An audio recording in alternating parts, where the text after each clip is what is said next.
సాయంకాల సమయములో సంధ్యాదీపారాధనలో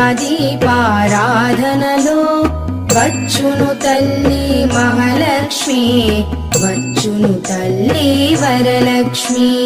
కాళ్లకు గజ్జెలు కట్టింది, మెడలో హారము వేసింది, పిలచిన వెంటనే పలికింది, అడిగినదంతా ఇచ్చింది. సాయంకాల సమయములో సంధ్యాదీపారాధనలో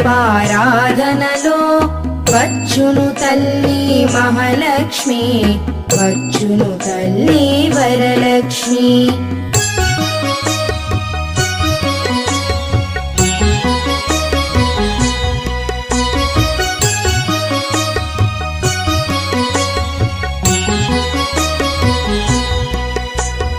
ధనములని